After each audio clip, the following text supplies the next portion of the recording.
La entrevista Prime.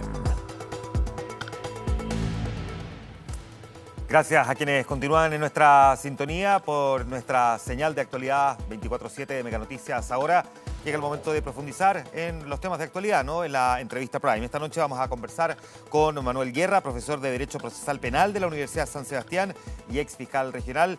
Manuel, gracias por estar aquí. Bienvenido, buenas noches. Muy buenas noches, Juan Manuel. Muchas gracias por la invitación. Bueno, vimos recién, ¿no?, en Mega Noticias la discusión que se genera tanto social como policial, política, judicial, sobre los homicidios que tuvimos en estos últimos días, ¿no? Nuevo fin de semana largo, o para algunos largo, pero tenía este interferiado, ¿no?, que replica y repite lo mismo que ocurrió la vez anterior y con el temor, por supuesto, de que esto vaya a ocurrir también en fiestas patrias. Déjeme preguntarle, hemos visto recientemente un aumento de más de un 53, casi 54% de los homicidios en la zona sur de Santiago.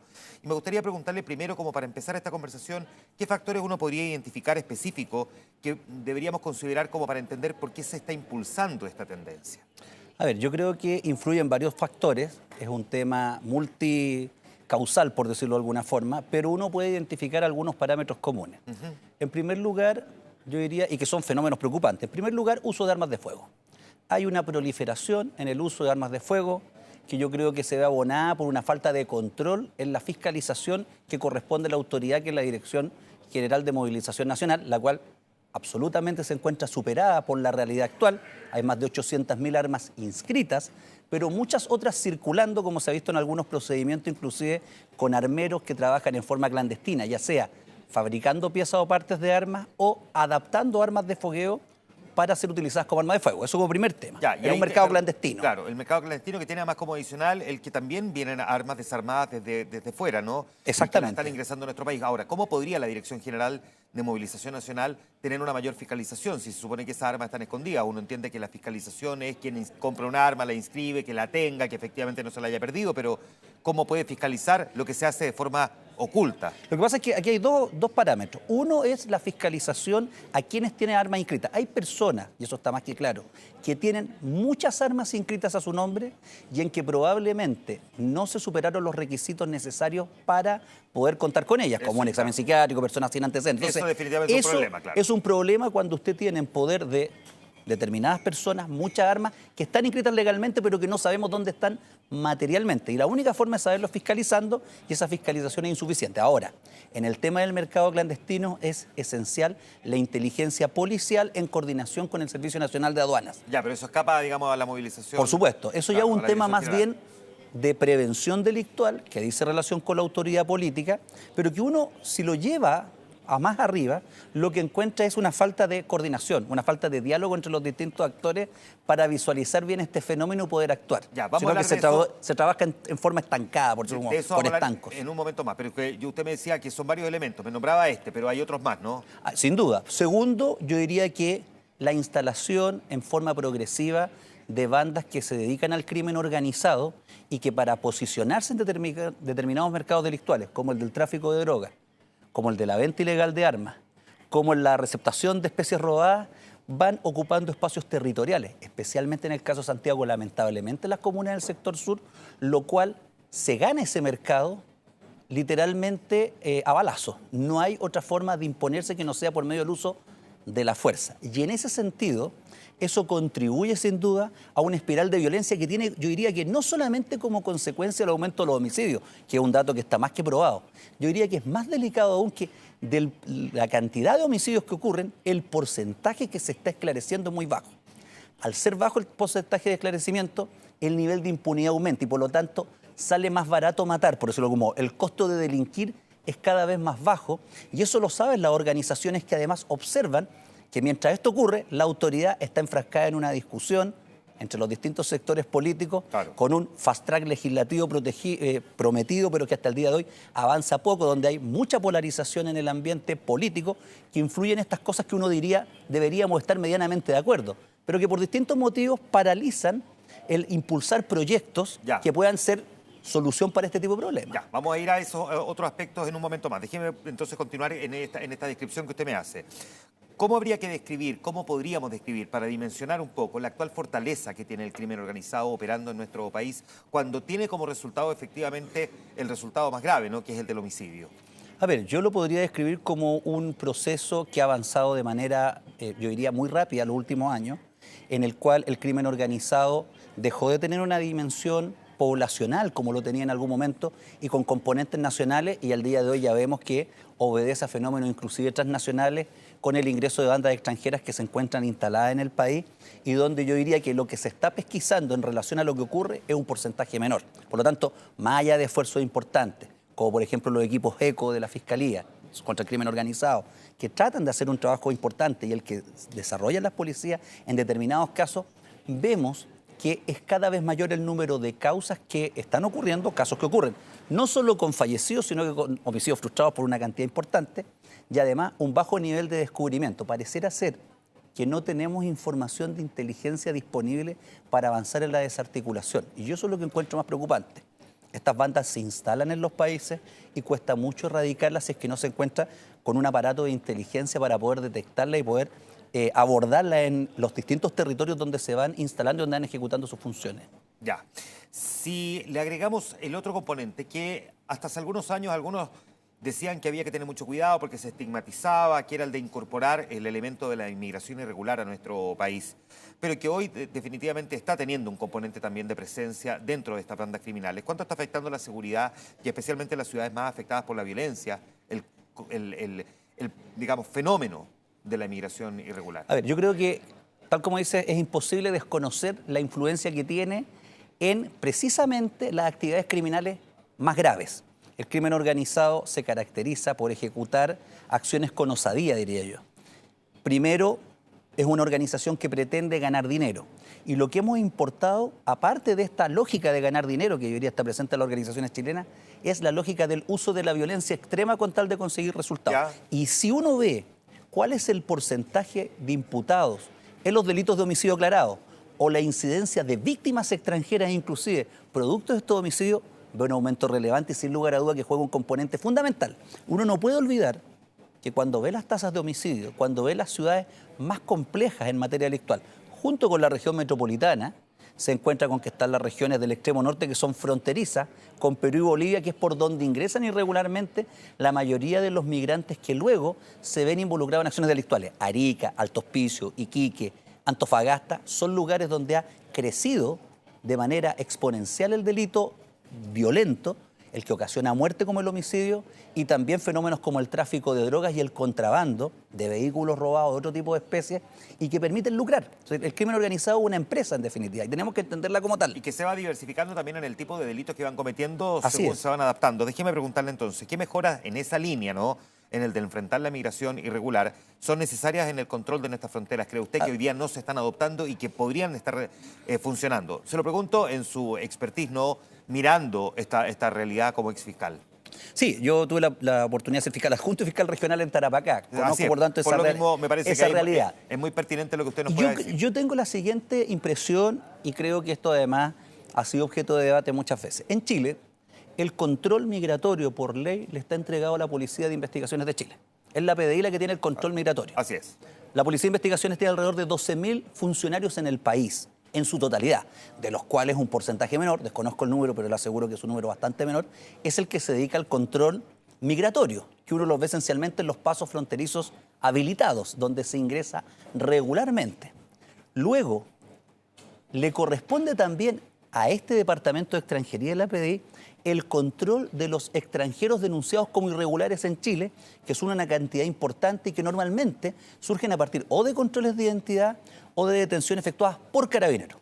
La primera medida que yo creo que se debería tomar sería otorgarle facultades para efectuar control migratorio y para trabajar en materia de extranjería a Carabineros de Chile. De hecho, no hacerlo resulta un contrasentido. La policía en Chile encargada de fronteras y límites, la que tiene la Dirección de Fronteras y Límites, es Carabineros de Chile. Ellos custodian la frontera, pero no tienen facultades propias de la ley de extranjería ni el control migratorio que está entregado a la PDI. Entonces, entramos en esta división nuevamente de estanco y usted tiene 12.000 hombres solamente habilitados para esa tarea, que en su totalidad no se dedican a eso, y 50.000 en Carabineros que no tienen esta posibilidad de acceder. Entonces, ¿qué debería existir? Una base de datos común donde Carabineros, cuando controla la identidad y se encuentra con una persona extranjera que no porta la identidad o que está en una situación de irregular, pueda consultar cuál es su situación migratoria y adoptar también medidas de control, porque con eso hacemos crecer la capacidad del control que al día de hoy está radicado solo en la PDI. Eso como primera medida, creo yo. Ya. ¿Ya?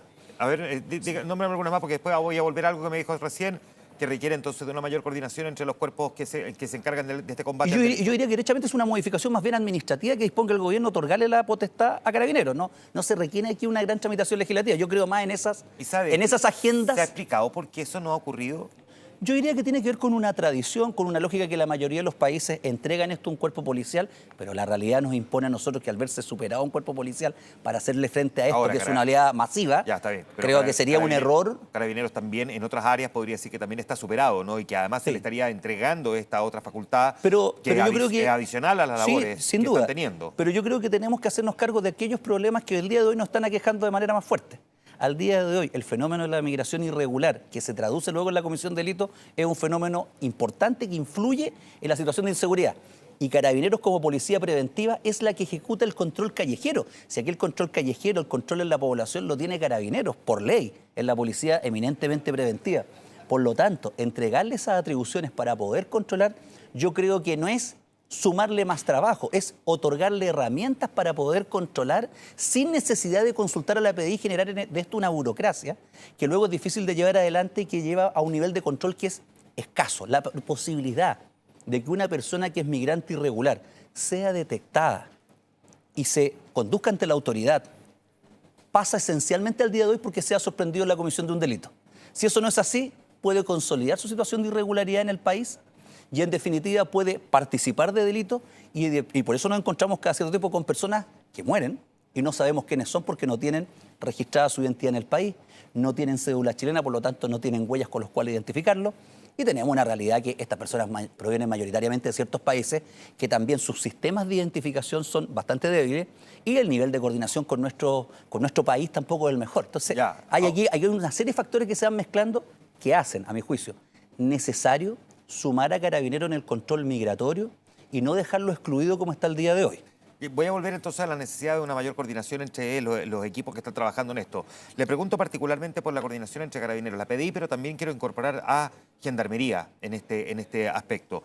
¿Qué cambios consideraría usted que son necesarios para poder mejorar esa coordinación? A ver, en eso sí que se hace necesaria una reforma pendiente, que es la creación del Ministerio de Seguridad.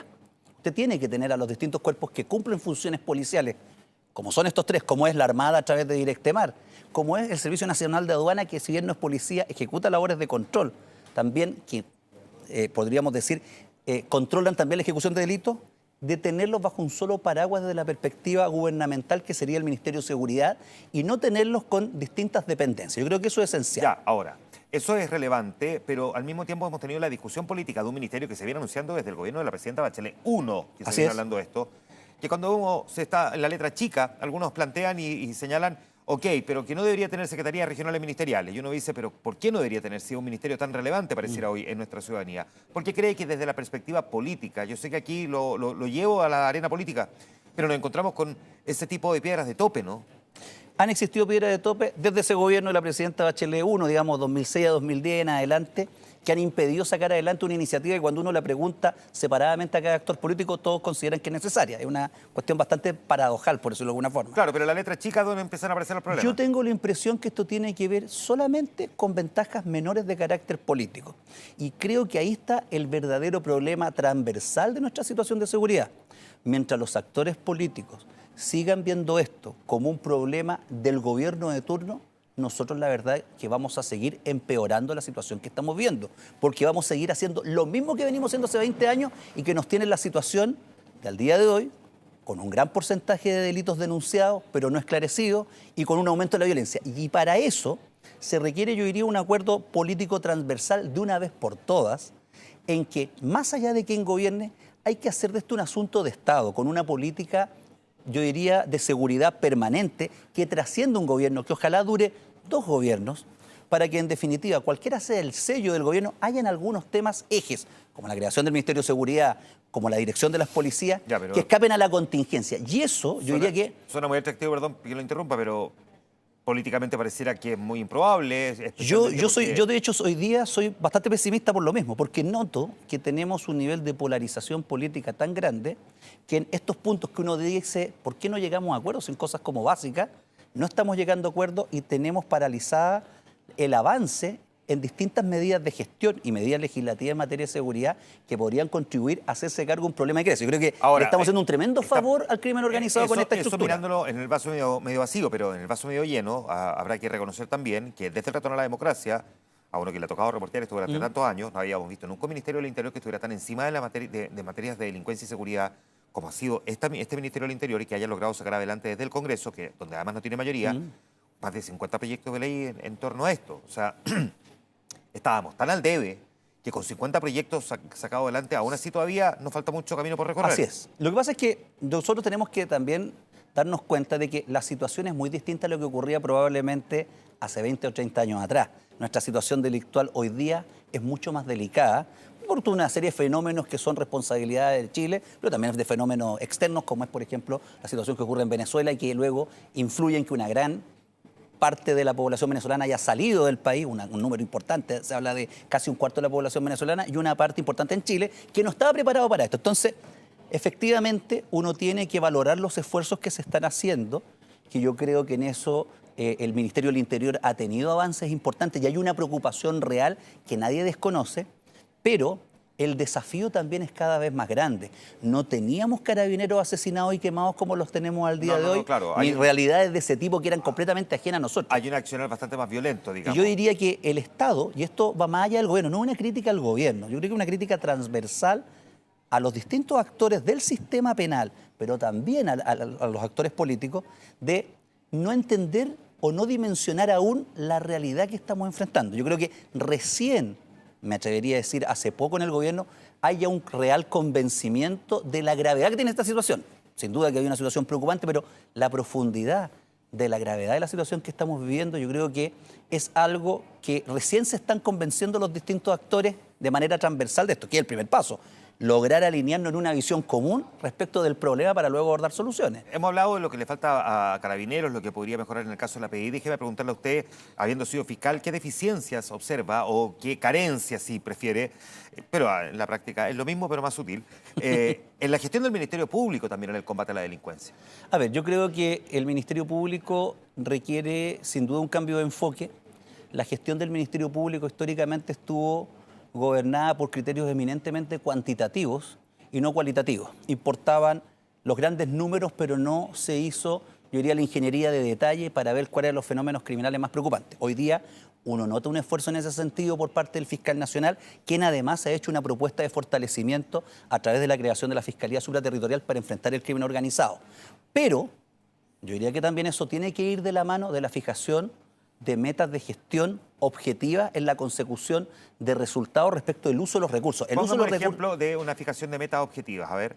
Yo creo Porque que también tenemos el problema que cuando le fijamos metas a los fiscales, siempre se corre el riesgo de que el fiscal, para poder cumplir esa meta, eventualmente busque no necesariamente perseguir y castigar el delito, sino que lo que pueda simplemente probar con los elementos que le entregue la policía. Y por lo tanto, eventualmente arriesgamos tener condena más baja de personas que deberían haber sido castigadas por otro tipo de delitos. ¿Se entiende, Sin creo, duda, no, el ejemplo? Sí, pero mira, yo creo que ahí se pueden fijar ciertas metas de cuestiones básicas que al día de hoy probablemente no ocurren. Me explico. ¿Cuál es el tiempo promedio que toma el Ministerio Público? Y voy a poner un ejemplo de un delito común que influye en la percepción de inseguridad y que genera temor en la población. Por ejemplo, ¿cuánto demora el Ministerio Público en el país y en cada región y en cada fiscalía en tomar contacto con las víctimas de quien fue víctima, valga la redundancia, de un asalto en la vía pública, un abordazo, un portonazo? Estoy hablando de un robo de un vehículo motorizado en la calle, un robo con violencia, un robo con intimidación, ¿ya? Ese tipo de asaltos, ¿cuánto tiempo demora el Ministerio Público? Yo le puedo asegurar que normalmente pueden pasar semanas sin que la víctima sea contactada por el Ministerio Público cuando no hay detenido. Cuando hay detenidos sí lo hay. Pero se demora, ¿por qué? Porque es demasiado el tráfago de trabajo que tiene. Porque la prioridad del Ministerio Público y lo que le da las cifras con las cuales el Ministerio Público luego se presenta ante la opinión pública es la flagrancia. Es el delito con detenido flagrante. No es el delito que va por decirlo de algún modo, al área de investigación. Y que requiere por lo tanto, hacer un seguimiento hasta dar con el responsable. y que requiere además un trabajo lo más rápido posible. Si uno quiere que las personas no se desincentiven para participar del proceso, lo primero es contactarlas. Mientras más rápido sea el contacto, hay más recuerdos, hay más posibilidad de obtener información. Eso va a facilitar luego la labor de la policía en la búsqueda de antecedentes. ¿Cuánto tiempo se demora en tener, por ejemplo, el Ministerio Público, ya que hay falencia a veces de la autoridad, pero también del Ministerio Público, en tener las imágenes de las cámaras de seguridad, los pórticos del TAC por donde circuló el vehículo que fue robado?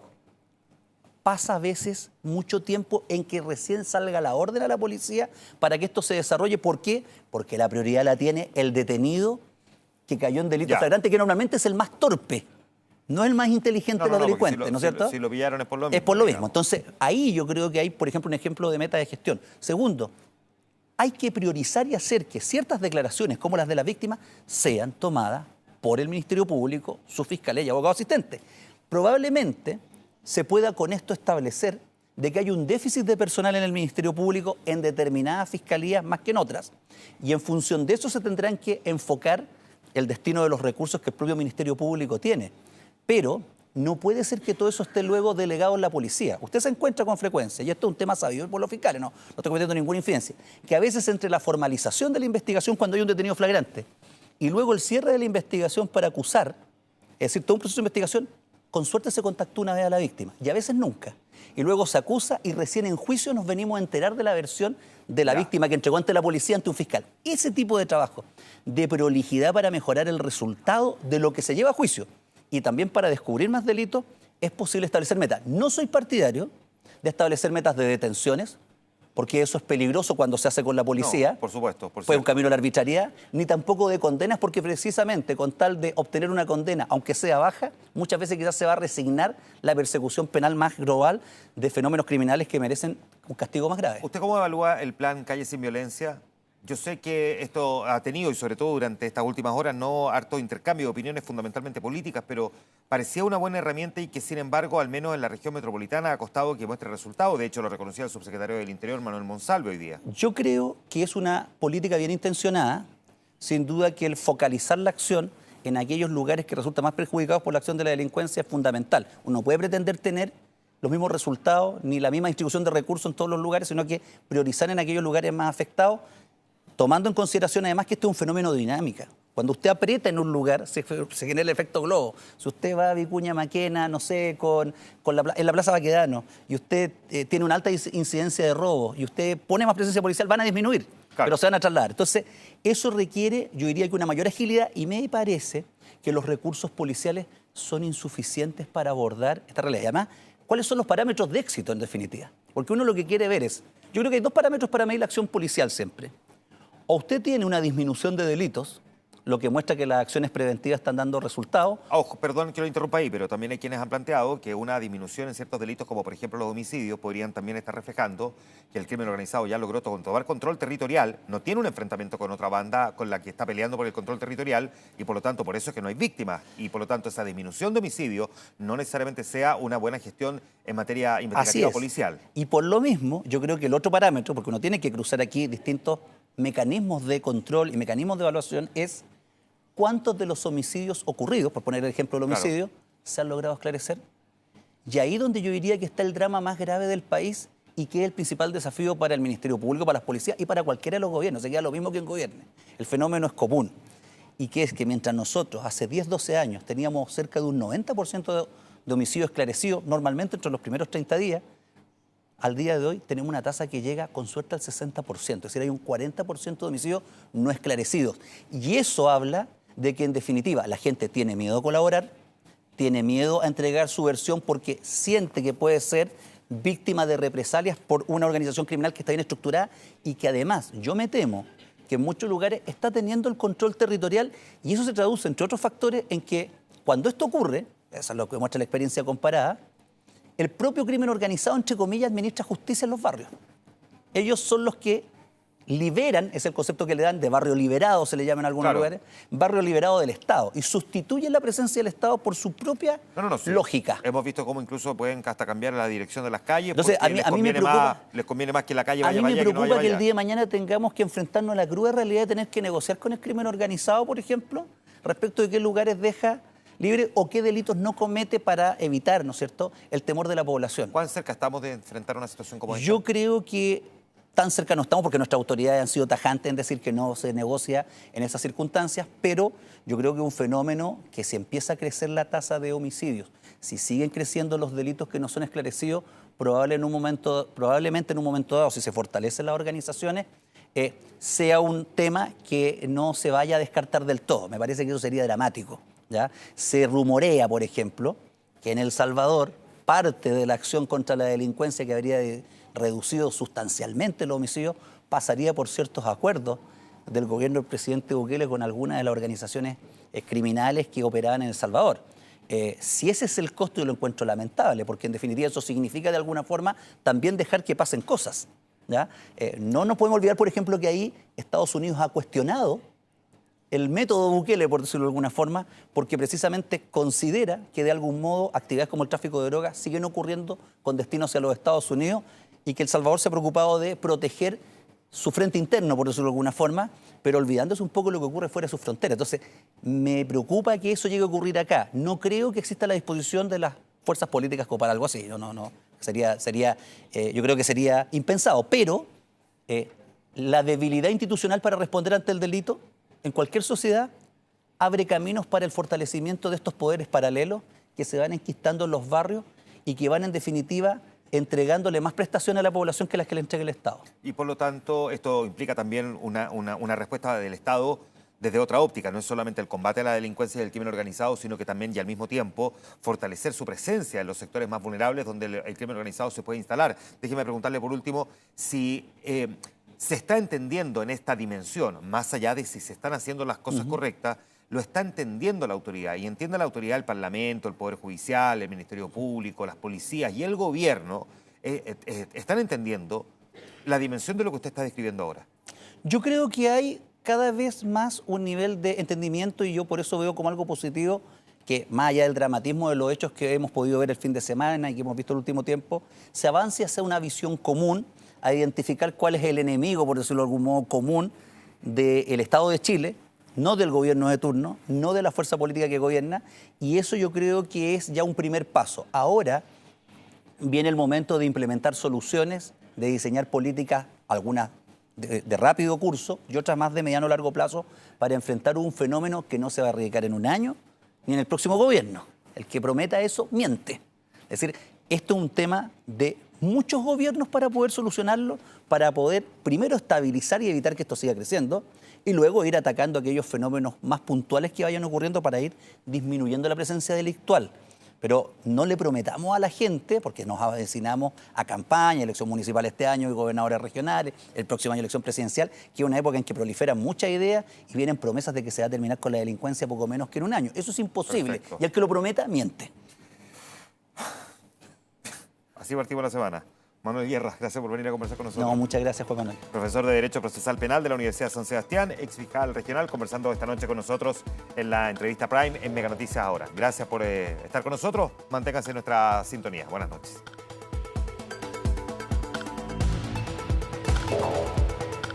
La entrevista Prime.